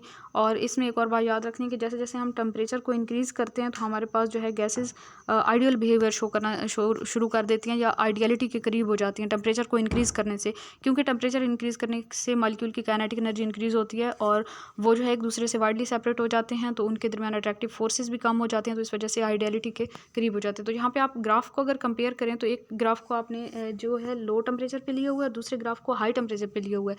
तो लो टेम्परेचर वाला हम ग्राफ देखें तो गैसेज जो है वो ज़्यादा डेविएट कर रही हैं कंप्रेसिबिलिटी फैक्टर या जो हमारे पास जो भी पैरामीटर है मीन की आइडियलिटी को मेजर करने के लिए, या हम कह लें कि हम डेविएशन देख रहे हैं, ठीक है। यहाँ पे ज़्यादा डेविएशन शो हो रही है और इस केस में आप देखें तो आइडियल लाइन के बिल्कुल करीब करीब लाइंस आ रही हैं सारी गैसेज की। और एक और पॉइंट यहाँ से हमें नज़र आ रहा है कि जो स्मॉल मॉलिक्यूलर साइज़ वाली गैसेज हैं जैसे हाइड्रोजन और हीलियम है, तो उनका डॉटेड लाइन के बिल्कुल करीब ग्राफ आ रहा है, और जो जिनका साइज़ ज़्यादा है, जिनका मॉलिक्यूलर मास ज़्यादा है, तो वो ज़्यादा जो है वो डेविएशन शो कर रही हैं। तो ये भी एक फैक्टर है। ये कुछ फैक्टर हैं जो कि आप लोगों ने याद रखनी है। The gases are comparatively ideal at high temperature and low pressure, एक ये बात याद रखनी है। And the gases become non ideal at low temperature and high pressure, ये दो बातें याद रखनी है। उसके बाद काजेज देखें डेविएशन के आइडियलिटी से, तो kinetic theory is foundation stone of all the gas laws and general gas equation, ये तो हमें पता है, ठीक है। दो फॉल्टी पोस्टुलेट्स थे, वो आप लोगों को फिंगर टिप्स पे होंगे पहले भी। Actual volume of gas molecules is negligible as compare to total volume of the vessel and there are no forces of attraction between the gas molecule, ये दो फॉल्टी पोस्टुलेट्स हैं। और इन्हीं की बेस पे जो है फिर हम फर्दर जो है डेविएशन वगैरह को एक्सप्लेन करते हैं। ये दोनों पोस्टुलेट्स जो हैं इनको बाद में करेक्ट किया था एक मीन के साइंटिस्ट ने, जो है वो चेंज की थी, जो आइडियल गैसेस के लिए जो इक्वेशन थी उसको चेंज करके रियल गैसेस के लिए बनाया था, और वो हम पहले भी डिस्कस कर चुके हैं। कहाँ पे? फर्स्ट ईयर की बुक और 9th क्लास की बुक में। वैंडरवाल्स इक्वेशन, तो वैंडरवाल इक्वेशन को यहाँ से करने की ज़रूरत नहीं है। B = 4Vm, ये मैंने वहाँ पे भी आपको बता दिया था। यहाँ से भी जस्ट इसको इसी पॉइंट को पिक करें। और नेक्स्ट जो है P प्राइम की क्या वैल्यू होती है, n² और v², और इसी से फिर हमने A के यूनिट्स भी निकालने होते हैं। और नेक्स्ट जो है nature of der Waals constant, A और B जो है जो कांस्टेंट हैं, A जो है अट्रैक्टिव फोर्सेस को शो करता है और B जो है वो हमारे पास एक्सक्लूडेड वॉल्यूम होता है, ये याद रख लेना है। उसके बाद जी नेक्स्ट हम देखें तो van der Waal constant for some important gases, कुछ इंपॉर्टेंट गैसेस के लिए वैंडरवाल कांस्टेंट की सिग्निफिकेंस देखें। तो यहाँ पे बेसिकली हम पोलर नॉन पोलर गैसेस की बात करेंगे। जो नॉन पोलर गैसेस हैं जैसे हाइड्रोजन और हीलियम वगैरह हैं, उनके लिए A और B की वैल्यूज़ बहुत कम होती हैं, और जो पोलर गैसेस हैं जैसे कार्बन डाइऑक्साइड, अमोनिया और मीथेन वगैरह हैं, उनके लिए A और B की वैल्यूज़ ज़्यादा होती हैं, ठीक है। यहाँ से ये बात याद करने की थी। और फिर उसके बाद B = 4Vm, इसको प्रूफ करना है, लेकिन इसको प्रूफ करने के लिए हमें जो है सारी डिटेल नहीं करनी है, MCQ के पॉइंट ऑफ व्यू से हमने देखना है। The space which is occupied by molecule at an instant will not be available to other molecules at the same instant for their motion. तो यहाँ पे बेसिकली जो है वो हम एक्सक्लूडेड वॉल्यूम की बात कर रहे हैं। तो इसको MCQs के लिहाज से यहाँ से कोई भी ऐसा सच इंपॉर्टेंट पॉइंट नहीं है, जस्ट यही है कि B = 4Vm, इसी को आप याद रखें, B = 4Vm, ठीक है। इसको एक्सक्लूडेड वॉल्यूम भी कहते हैं, इफेक्टिव वॉल्यूम भी कहते हैं, और वाइब्रेटरी वॉल्यूम भी कहते हैं। ये तीनों बातें याद रखनी है। उसके बाद जी नेक्स्ट हम आ जाएँ तो next validity of van der Waals equation आ जाता है, और इसमें से आपने G = 1 - ART, एक तो ये याद रखना है। और ये किस केस में है हमारे पास? ये है लो प्रेशर के केस में, ठीक है। वैलिडिटी जब हम देखते हैं तो लो प्रेशर के केस में और फिर हाई प्रेशर के केस में, और फिर टेम्परेचर के लिहाज से भी हम देखेंगे। तो लो टेम्परेचर पे हमारे पास जो लो प्रेशर के केस में हमारे पास जो कंप्रेसिबिलिटी फैक्टर है उसकी वैल्यू 1 से कम आ रही होती है लो प्रेशर के केस में, ठीक है। जो हमने ग्राफ देखा था ना, आप लोगों को याद होगा कि वो ग्राफ कुछ इस तरह से था कि हम यहाँ पे कंप्रेसिबिलिटी फैक्टर देते हैं, यहाँ पे प्रेशर लेते हैं, यहाँ पे हमारे पास कंप्रेसिबिलिटी की फैक्टर की वैल्यू आइडियल गैसेज के लिए 1 आ जाती है। कुछ गैसेज जो है वो इस तरह से डेविएट करते हैं कि उनकी वैल्यू जो है वो 1 से कम हो जाती है। मीन कि यहाँ पे अगर 0 है, यहाँ पे 0.5 है, ठीक है। और फिर यहाँ पे जो है वो कंप्रेसिबिलिटी फैक्टर की वैल्यू 1 है, और फिर आगे जो है ऊपर की तरफ बढ़ती जाती है वैल्यू। तो ये तो आइडियल गैसेज के लिए लाइन है जो डॉटेड लाइन है। कुछ गैसेज की लाइन जो है इस तरह नीचे जाती है और फिर बाद में ऊपर चली जाती है। मीन के प्रेशर हम यहाँ पे ले रहे हैं, तो लो प्रेशर पे जो है, लो प्रेशर पे कुछ गैसेज जो है वो -1 से भी मीन के कम वैल्यू शो करते हैं। Mean G = 1 - A/PTV। तो इस चीज़ के लिए हमारे पास जो है वो ये वाला फार्मूला है, ठीक है, ये याद रखना है। उसके बाद नेक्स्ट हम देखें तो हाई प्रेशर के लिए हमारे पास कौन सा फार्मूला आएगा? G = हाई प्रेशर पे 1 से ज़्यादा होगी वैल्यू, 1 + PBRT, ये वाला फार्मूला फाइनली याद करें। उसके बाद एक्सट्रीमली लो प्रेशर पे PV = RT हो जाता है, PV = RT। और हाई टेम्परेचर पे भी हमारे पास PV = RT होगा, क्योंकि हाई टेम्परेचर और लो प्रेशर पे गैसेस जो है वो आइडियल बिहेवियर शो करते हैं। तो ये आइडियल इक्वेशन आ जाएगी। एक्सेप्शनल बिहेवियर हाइड्रोजन और हीलियम का देखें तो इसके लिए A फैक्टर जो है बहुत स्मॉल होता है। तो मीन के A फैक्टर और B फैक्टर दोनों को हम नेग्लेक्ट करते हैं ना इस केस में, जब वैंडरवाल इक्वेशन में। तो वैंडरवाल इक्वेशन हमारे पास रिड्यूस हो जाती है 1 + PV/RT। तो ये जो है हाइड्रोजन और हीलियम के केस में भी वही वाला फार्मूला होगा जो कि हमने ऊपर देखा था 1 + PB/RT के केस में जब हमारे पास क्या था, जब हमारे पास हाई प्रेशर था, हाई प्रेशर वाला ही यहाँ पे सेम जो है ये हो जाएगा। ये आप लोगों ने याद रखना है। क्रिटिकल फिनोमेना ऑफ गैसेस, ये जो है एंड्रयू ने 1869 में स्टडी किया था कार्बन डाइऑक्साइड को लेके, और कार्बन डाइऑक्साइड के डिफरेंट टेम्परेचर पे आइसोथर्म्स को स्टडी किया था। मीन के प्रेशर वॉल्यूम का जो इसका ग्राफ है कार्बन डाइऑक्साइड का, उसको स्टडी किया था डिफरेंट प्रेशर डिफरेंट टेम्परेचर्स पे, ठीक है। मीन के बॉयज़ लॉ का जो ग्राफ है ना, वो कार्बन डाइऑक्साइड के लिए स्टडी किया था। और यहाँ पे जो है डिफरेंट टेम्परेचर पे जो है वो डिफरेंट टाइप की कर्व्स जो है वो शो हुई थी, ठीक है। फिर हम ये वाला ग्राफ अगर आप लोग गुलाम रसूल चौधरी साहब की बुक से करेंगे तो वो ज़्यादा अच्छा वहाँ पे एक्सप्लेन किया हुआ है अकॉर्डिंग टू मी, ठीक है। यहाँ पे एंड्रयू साहब ने जो है 50 डिग्री सेंटीग्रेड, 40 डिग्री सेंटीग्रेड, 31.1, 21.5 और 13.5 डिग्री सेंटीग्रेड पे जो है वो डिफरेंट ग्राफ्स प्लॉट किए कार्बन डाइऑक्साइड के लिए। और उसने ये देखा कि जो हाई टेम्परेचर है वहाँ पे हमारे पास ग्राफ कुछ और आ रहा है, लो टेम्परेचर पे कुछ और, कुछ एक ख़ास टेम्परेचर है 31.1 डिग्री सेंटीग्रेड, जहाँ पे ग्राफ जो है ना वो एक पॉइंट पे जाके जो है वो मीन के एक ऐसा पॉइंट मिल जाता है जिस पे गैशियस और लिक्विड स्टेट जो है वो एक दूसरे के साथ इक्विलिब्रियम में आ जाती है। और वो पॉइंट जो है वो उसका क्या है, उसी पॉइंट को देखा गया और उसी टेम्परेचर को कहा गया critical temperature of carbon dioxide gas, ठीक है। वो यहाँ पे जी हमारे पास F पॉइंट है, और यहाँ पे उस पॉइंट के ऊपर जो टेम्परेचर है उसको हम कहते हैं क्रिटिकल टेम्परेचर, दो वॉल्यूम है उसको क्रिटिकल वॉल्यूम कहेंगे, और जो प्रेशर है उसको कहेंगे क्रिटिकल प्रेशर। बाकी इसमें ये इंपॉर्टेंट बातें हैं, ये याद रख लेनी है। It is that temperature for the gas above which the gas can never be liquefied, और ये आई थिंक सो पेपर में क्वेश्चन आया हुआ भी था जो मैंने अभी आपको क्वेश्चन बताए। It is that temperature, critical temperature की बात करें, ये वो टेम्परेचर होता है किसी गैस का above which the gas can never be liquefied how much the pressure is applied. Mean के इससे ऊपर जो है हम गैस को लिक्विफाई नहीं कर सकते, बेशक हम जितना प्रेशर अप्लाई कर लें। इसको हम TC से जाहिर करते हैं। PC की वैल्यू, VC की वैल्यू याद रखें, क्रिटिकल आइसोथर्म की वैल्यू, क्रिटिकल पॉइंट की वैल्यू, क्रिटिकल स्टेट की वैल्यू याद रखें, क्रिटिकल कांस्टेंट की वैल्यू याद रखें। ये सारे क्रिटिकल कांस्टेंट कहलाते हैं, ठीक है। कुछ कंक्लूजन्स हैं, फिर उसके बाद application of van der Waals equation to critical phenomena, इसको करने की ज़रूरत नहीं है। उसके बाद जी आपने नेक्स्ट जो इंपॉर्टेंट चीज़ देखनी है, यहाँ से VC = 3B, एक ये वाला फार्मूला याद रखें। एक PC = A/27B², एक ये वाला याद रखें। यहाँ से TC = 8A/27RB, ये याद रखें। B = VC/3, A = 3PCVC², ये याद रखें। और नेक्स्ट जी हमारे पास आ जाता है PCVC/TC = 3/8R, ये वाली फाइनल इक्वेशन याद रखें। उसके बाद जी नेक्स्ट हम आ जाते हैं नेक्स्ट पेज पे। यहाँ पे ये न्यूमेरिकल है, इतने रफ न्यूमेरिकल करने की ज़रूरत नहीं है, लेकिन अगर आप प्रैक्टिस करना चाहें तो कर लें। Experimental determination of critical temperature, critical temperature को एक्सपेरिमेंटल जिस ऑपरेटस से जो है एक्सपेरिमेंटली डिटरमिन किया जाता है उसको हम कहते हैं कैग्नियर डी लटोर ऑपरेटस। इसका नेम याद रख लें, कैग्नियर डी लटोर ऑपरेटस। और इसमें जो है मरकरी यूज़ किया जाता है, मरकरी को, और बेसिकली जो है ये मरकरी मैनोमीटर के तौर पे काम कर रहा होता है यहाँ पे। और इसमें जो है आपके पास पहले डिफरेंट फेजेस नज़र आएंगे, ऊपर वेपर्स हैं और नीचे लिक्विड है, और बाद में जो है हम जब चेंजेस करके देखेंगे तो फिर जो है यहाँ से मिनिस्कस जो है वो गायब हो जाएगी, दोनों की जो बाउंड्री है। और फिर इसी तरह कूलिंग और हीटिंग करने से जो है हमारे पास सेम रिजल्ट्स आ जाते हैं, और इस तरह से हम यहाँ से मेजर कर सकते हैं क्रिटिकल टेम्परेचर किसी भी गैस का या किसी भी वेपर स्टेट का या लिक्विड वगैरह का। क्रिटिकल प्रेशर जो है उसके बाद जी नेक्स्ट है determination of critical volume. Critical volume जो है rule of कैल्टेट and Matthias,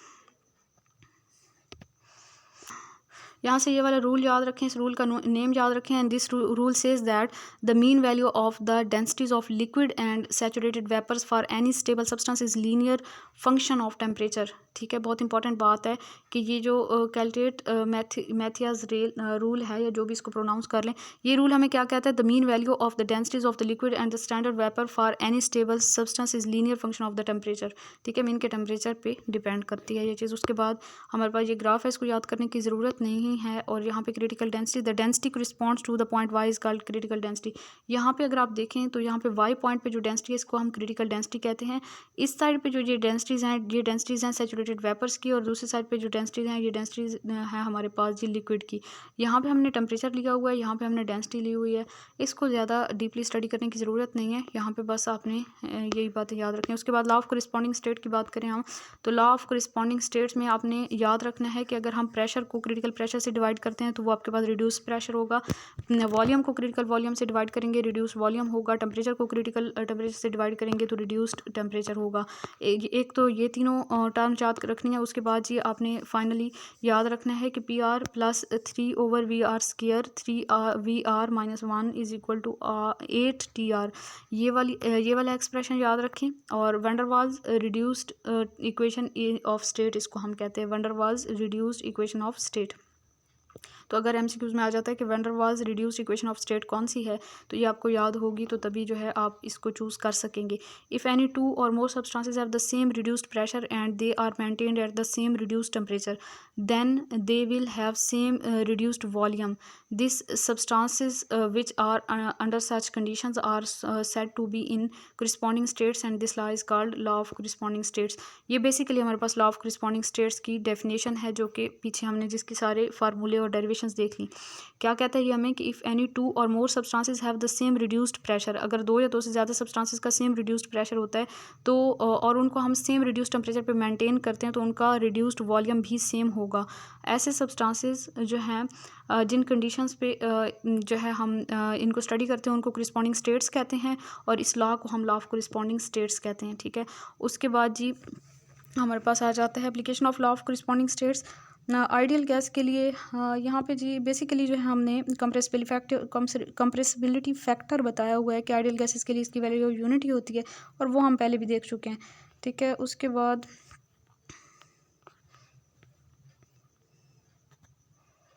law of corresponding state की एक इम्पॉर्टेंट एप्लीकेशन ये है कि हम एक ऐसी डायग्राम कंस्ट्रक्ट करें जो कि हमें सारी की सारी गैसेस के लिए प्रेशर, वॉल्यूम और टेम्परेचर का रिलेशनशिप बता दे। ठीक है, तो इसमें जी हमारे पास ये कंप्रेसिबिलिटी को फैक्टर को यूज़ करते हुए यहाँ पे एक डायग्राम आपको नज़र आ रही है जिसमें सारी गैसेस को एक साथ एक्सप्लेन किया हुआ है। तो ये वाला जो ग्राफ है ये compressibility factor as a function of reduced variables दिखाया हुआ है। ठीक है, इसमें भी कोई ऐसी चीज़ MCQs के लिहाज से याद करने की नहीं है। डिस्ट्रीब्यूशन ऑफ मॉलिक्यूलर वेलोसिटीज़ की बात करें तो मॉलिक्यूलर वेलोसिटीज़ की डिस्ट्रीब्यूशन जो है ये आपके पास है इक्वेशन मैक्सवेल ने जो हमें दी थी, इसको आप याद रखें। फाइनल जो इसका एक्सप्रेशन है और इसमें पैरामीटर ये जी हमारे पास है dNc/n is equal to 4 into m/2πRT 3/2 power में आ जाएगा e⁻m और फिर हमारे पास आ जाता है डिवाइडेड बाय 2RT(c²dc)। ठीक है, ये मैक्सवेल ने हमें इक्वेशन बताई थी। एक बार दोबारा से रीड कर देती हूँ, यहाँ पे थोड़ा बुला रहा है। dNc/n इज इक्वल टू 4 और फिर ब्रैकेट के अंदर है m/2πR और t और ऊपर पावर में 3/2 है, और फिर उसके आगे हमारे पास स्मॉल e है और स्मॉल e के ऊपर पावर में हमारे पास है -m और -m के साथ c² है और c² के साथ पावर में ही है ओवर 2RT। और उसके बाद जी हमारे पास नेक्स्ट हमारे पास यहाँ पे है c² और साथ में dc। तो ये हमारे पास इक्वेशन है जो कि मैक्सवेल ने हमें बताई थी, और इसमें हमें एक्सप्लेन किया गया है डिस्ट्रीब्यूशन ऑफ मॉलिक्यूलर वेलोसिटीज़ को। नेक्स्ट हम देखें, यहाँ से जस्ट यही कर लें डिस्ट्रीब्यूशन वेलोसिटीज़ के लिए इक्वेशन मैक्सवेल की। और graphical representation of Maxwell's law अगर हम देखें तो ग्राफिकली जो है आपके पास यहाँ पे सिंपली हम ये कह लें कि यहाँ पे हम नंबर ऑफ़ मॉलिक्यूल्स को अगर प्लॉट करते हैं वाई एक्सिस पे, या एक मॉलिक्यूल का एक स्पेसिफिक फ्रैक्शन जो है वो हम वाई एक्सिस पे प्लॉट करते हैं और यहाँ पे एक्स एक्सिस पे हम प्लॉट करते हैं वेलोसिटीज़ ऑफ गैस मॉलिक्यूल्स, तो हमारे पास कुछ इस तरह से ग्राफ आ जाता है कि अगर हम टेम्परेचर को इंक्रीज़ करते हैं तो ग्राफ की पीक जो है वो डिक्रीज़ होना स्टार्ट हो जाती है और ग्राफ जो है वो ब्रॉडर होना स्टार्ट हो जाता है। मीन के जब हम टेम्परेचर इंक्रीज़ करते हैं तो मॉलिक्यूल्स की वेलोसिटीज़ जो हैं बढ़ती हैं, लेकिन फ्रैक्शन जो है वो कम हो जाता है।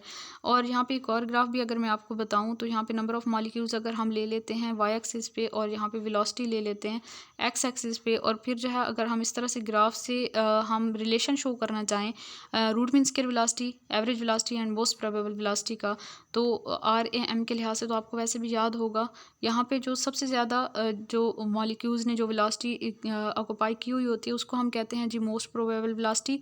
उसके बाद दूसरे नंबर पे जो मॉलिक्यूल का फ्रैक्शन आ जाता है, मीन कि इतने मॉलिक्यूल तकरीबन हैं जिनकी जो वेलोसिटी है उसको हम कहते हैं एवरेज वेलोसिटी। उसके बाद जो बहुत कम मॉलिक्यूल्स हैं जिनकी वेलोसिटी सबसे ज़्यादा होती है और इस वेलोसिटी को हम कहते हैं रूट मीन स्क्वायर वेलोसिटी। ठीक है, मीन के रूट मीन स्क्वायर वेलोसिटी की वैल्यू तो ज़्यादा होती है, लेकिन वो बहुत कम मॉलिक्यूल्स ने वो वेलोसिटी होती है। ठीक है, एवरेज वेलोसिटी की वैल्यू जो है उससे कम होती है, लेकिन वो ज़्यादा मॉलिक्यूल की वेलोसिटी होती है। और उसके बाद हम बात करते हैं मोस्ट प्रोबेबल वेलोसिटी।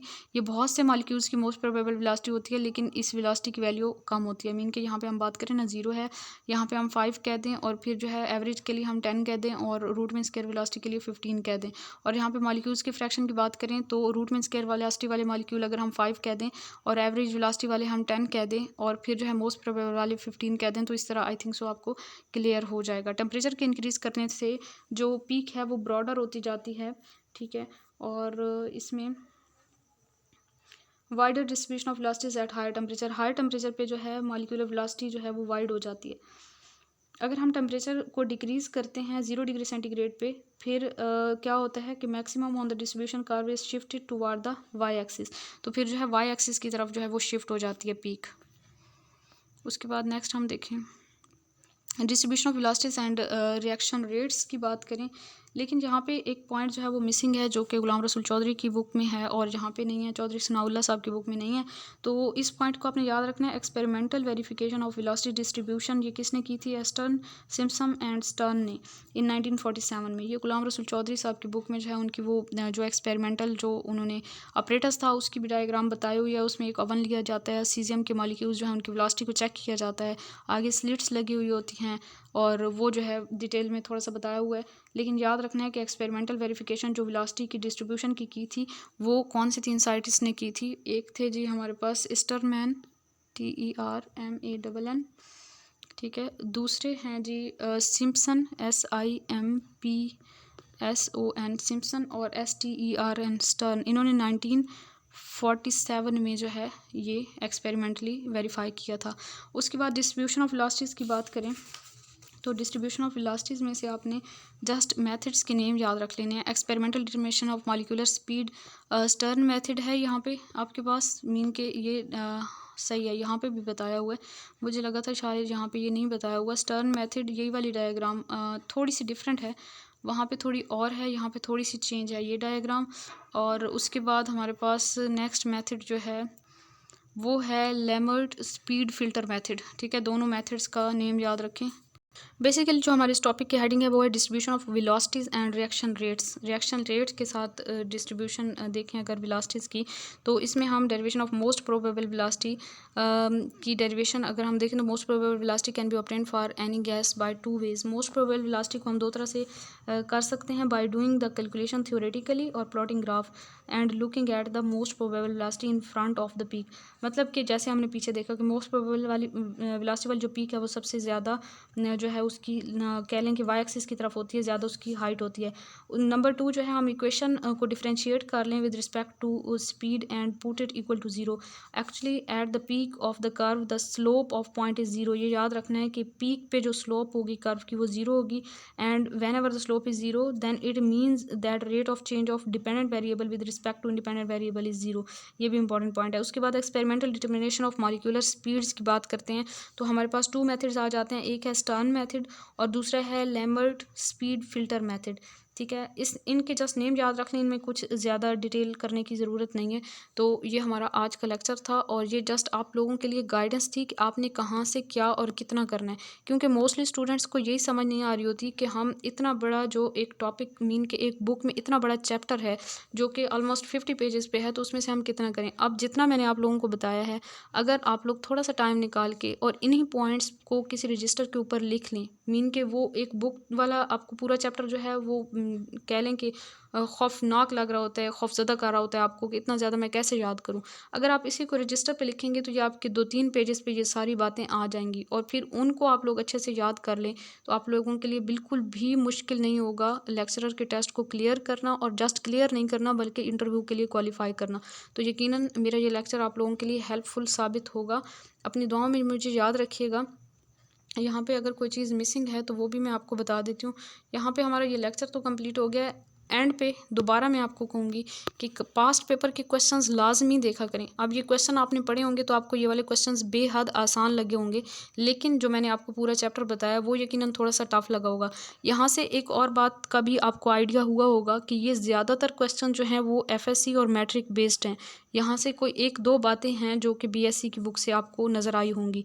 ज़्यादातर जो टेस्ट होता है 60% तक वो हमारा मैट्रिक और एफएससी लेवल से होता है, और बीएससी लेवल से 40% तक हो सकता है। और अगर आप बीएससी की बुक्स को थॉरोली कर लेते हैं तो यकीनन यहाँ पे नॉलेज बहुत ज़्यादा है बीएससी तक। आगे एमएससी में वही सिलेबस पढ़ाया जाता है जो मोस्टली बीएससी में पढ़ाया जाता है, तो आप लोगों को खुद को कंफ्यूज करने की ज़रूरत नहीं है कि इतना हाई लेवल का हम कैसे करें या इतना ज़्यादा सिलेबस कैसे कवर करें।